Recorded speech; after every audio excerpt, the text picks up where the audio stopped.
All right, back at her.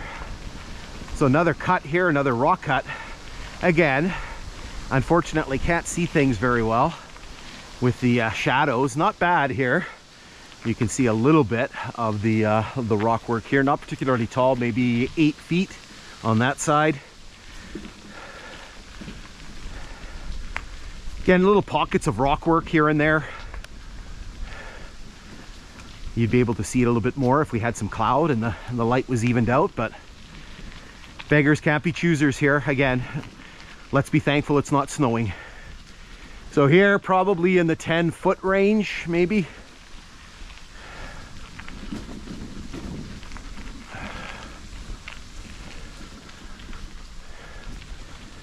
Yeah, and maybe a little bit taller here, maybe 10 feet, maybe 12, something like that.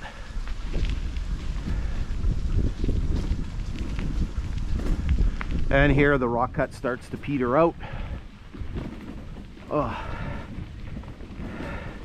I've been trying to, since like basically the snow went away in the springtime, I've been trying to bike as much as I can. I bike 3 days a week.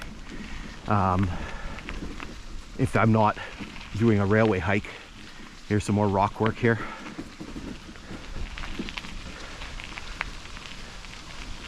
Again, not particularly high.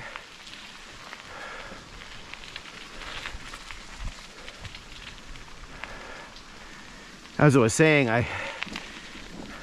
in total I was trying to do 3 bike rides a week. You know, between either just biking on the road or, you know, doing railway hikes. And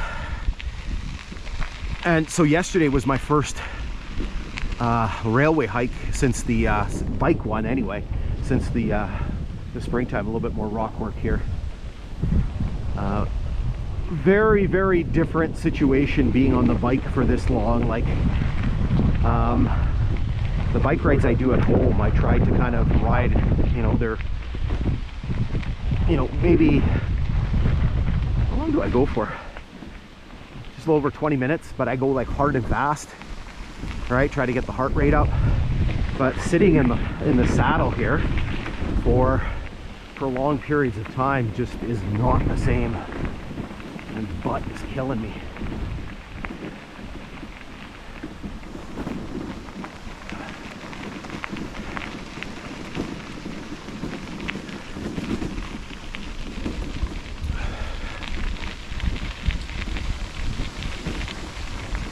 Okay, so we got our next point of interest coming up, and when we get there, then I'll have to change the battery.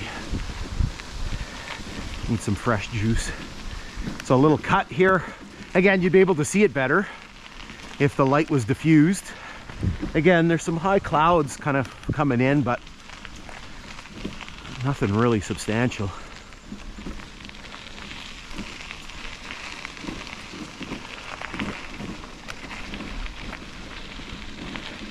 Okay, let's zip you ahead a little bit here. Oh, never mind. So we got one of these pockets of telegraph poles, or at least one.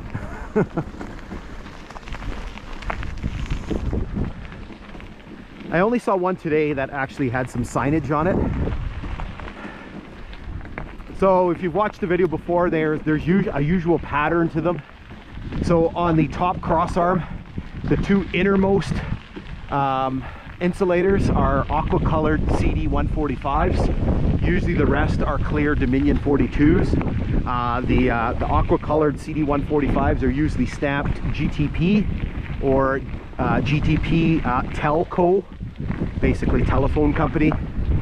And usually if you see a pole down or whatever, those are the ones that are gone, because those are the ones that people want. They want the aqua CD 145s. The Dominion 42s around here anyway are a dime a dozen. Okay, so around here somewhere. Okay, I got it marked on my GPS. Again, I don't have notes, so this is what we're going to do. I'm going to tell you that basically there is a spur here, probably somewhere here. Again, it's really hard to tell. You know, some spots you can really pick up the spurs very easily. In other spots, it's a lot more difficult to tell where something has been. I don't have my notes, so I don't remember how long it is, where it was connected to.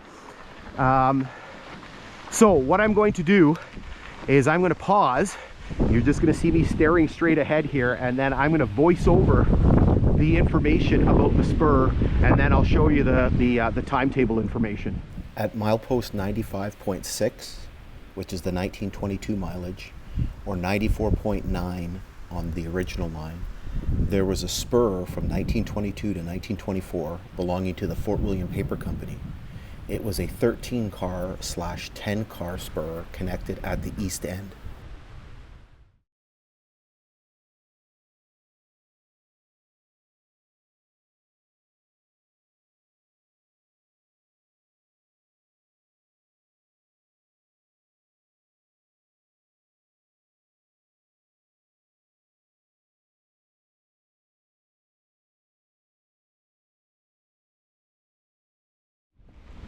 All right, here we go again, back in the saddle. Butt is still sore. All right, so let's plow our way ahead here. You can see another telegraph pole here. Top cross arms in a little bit of a sad state there. Looks like the insulators are going to fall off any moment.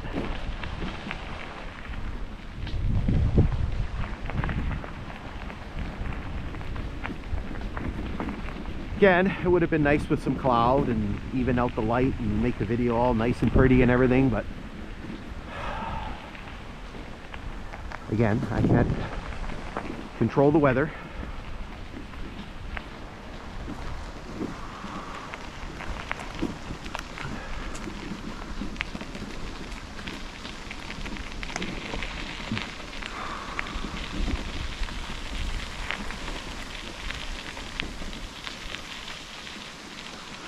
So our next point of interest is coming up here momentarily. We actually have a station.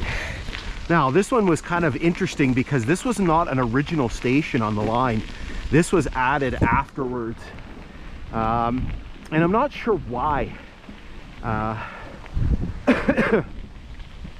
May have to do with the fact that there was a spur there and then there's a spur on the other side of the station, so there may have been a lot of logging activity going on in here, and just like there is today, you're going to see lots of you can see here, look at the slash, look at the pieces of slash here.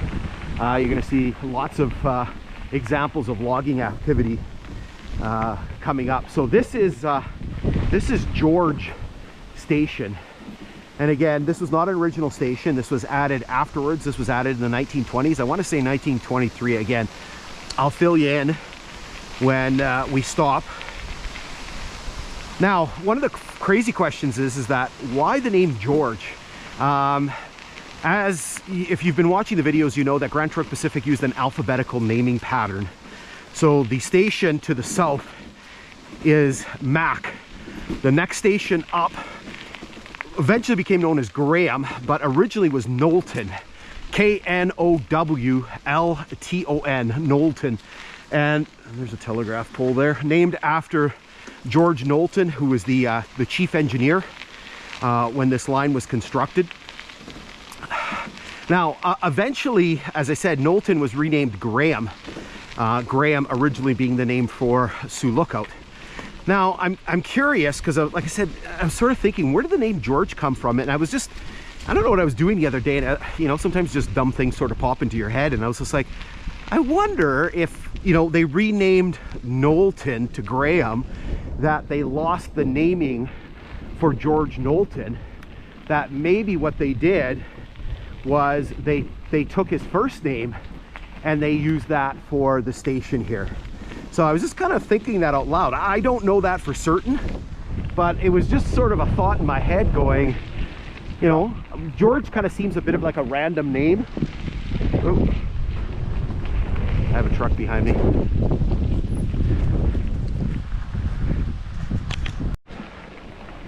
So as I was saying, just kind of a plausible thing, right? That that it could have been named after, you know, the station could have been named after George Knowlton, and you know, since they lost the station with his last name, they used his first name.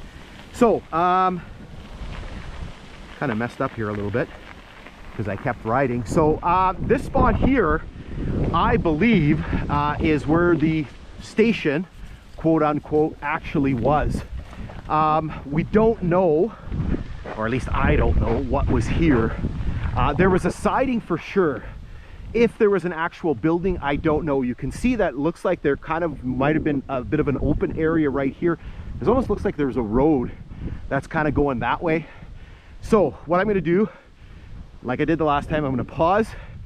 I'm going to sort of voice over the information, and then what I'm going to do is I'm going to show you the maps and the timetable information. The station at George was established in 1923, and as already mentioned, did not follow the usual Grand Trunk Pacific alphabetical naming pattern. It is suggested that the name George was used to replace the loss of the name Knowlton when that was changed to Graham. Graham was named after George Knowlton, who was the chief engineer for the construction of the Lake Superior branch. In 1967, the siding was taken out of use, and in 1973, the station itself was removed. It was resurrected in 1986, but without the siding, and remained a station on the line until 1994.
All right, so we'll resume our journey momentarily.